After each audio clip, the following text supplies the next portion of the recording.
Hey everyone, and welcome back to our series on the Ottoman Sultans.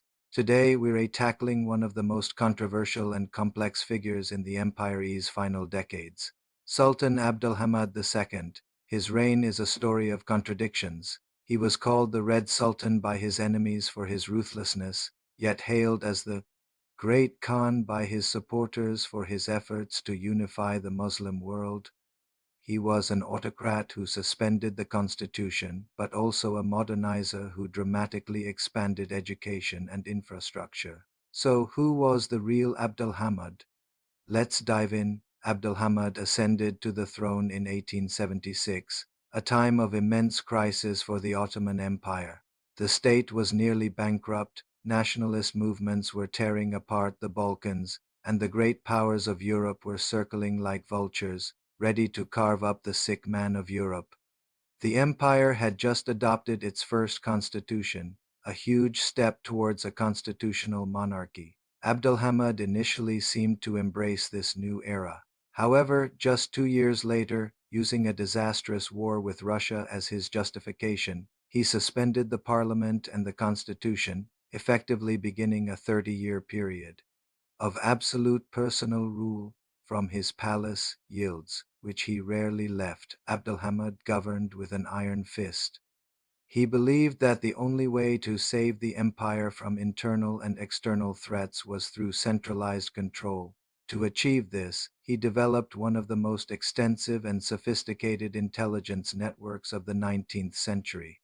His spies were everywhere, from government offices and coffeehouses in Istanbul to the distant provinces. Reports flowed directly to him, informing him of any potential dissent, conspiracy, or foreign meddling.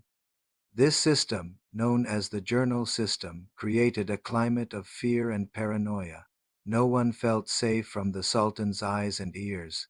This widespread surveillance and the harsh suppression of any opposition earned him that infamous nickname, the Red Sultan, particularly in the West, following the tragic massacres of Armenians in the mid-1890s. But to label him simply as a tyrant is to miss a huge part of the story.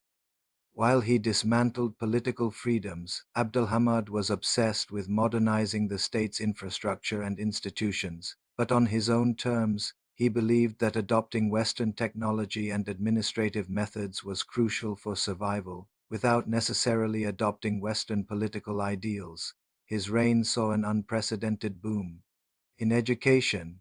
Thousands of new schools were opened, from primary and secondary schools to specialized institutions for law, medicine, finance, and engineering.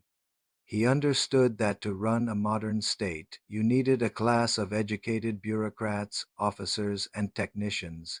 Perhaps his most famous and ambitious project was the Hejaz Railway.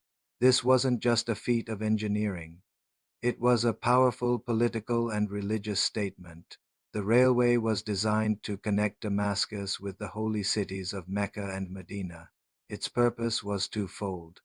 First, it would make the annual Hajj pilgrimage easier, faster, and safer for Muslims from across the world, reinforcing his position as the Caliph, the leader of the global Muslim community.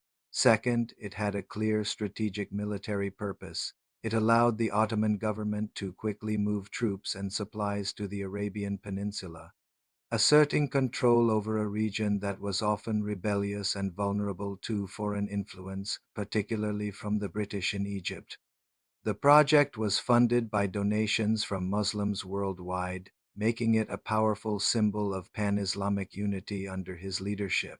Besides the Hejaz Railway, his government also oversaw the expansion of the telegraph network, connecting the far-flung corners of the empire directly to the capital, and the construction of other railways, like the one to Baghdad, often with German financing and expertise.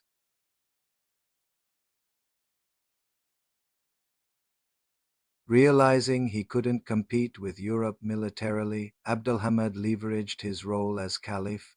He sent emissaries to Muslim communities from Africa to China, promoting a sense of shared identity and loyalty to the Ottoman Sultanate.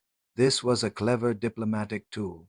It served as a warning to colonial powers like Britain, France, and Russia that mistreating their Muslim subjects could provoke a response from the Caliph in Istanbul, potentially stirring up trouble within their own empires.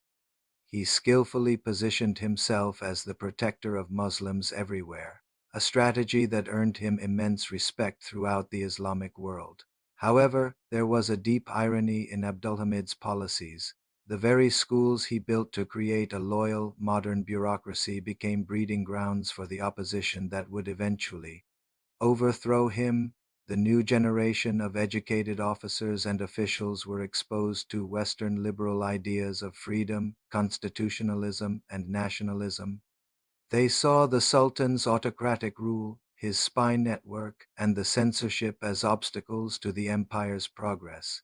They believed that the only way to truly save the state was to restore the constitution and limit the Sultan's power.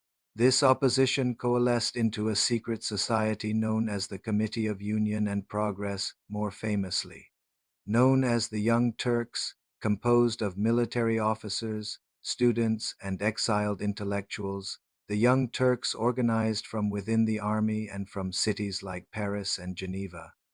They were a diverse group, but they were united in their goal, the restoration of the 1876 Constitution. The tipping point came in 1908, fearing that the European powers were about to intervene directly in Macedonia. A group of Ottoman army officers stationed in the Balkans, led by figures like Enver Pasha, launched a revolt. The Young Turk Revolution spread like wildfire. Realizing that the army, the traditional pillar of his power, was no longer loyal to him, Abdulhamid had no choice but to capitulate.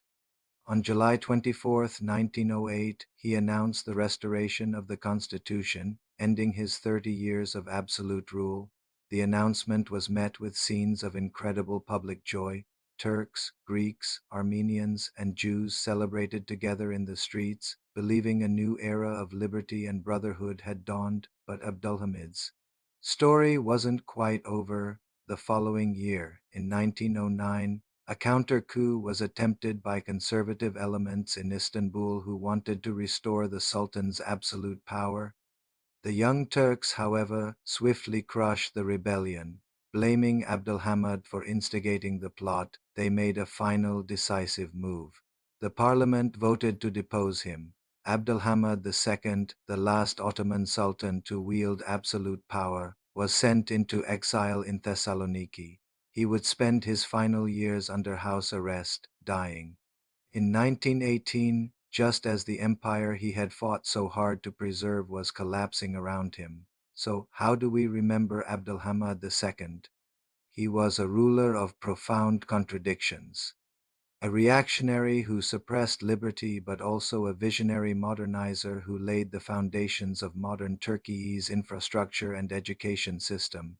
He was a paranoid autocrat who ruled through fear, but also a skilled diplomat who used pan-Islamism to give the empire a final, brief period of influence on the world stage. His legacy is debated to this day, a testament to the complex and challenging times in which he ruled. He was, in the end, the last great autocrat of the Ottoman Empire, a man who desperately tried to hold together a fracturing world through sheer force of will. Thanks for watching. What are your thoughts on Abdulhamid? Let me know in the comments below. Don't forget to like, subscribe, and hit that notification bell for more deep dives into history. See you next time.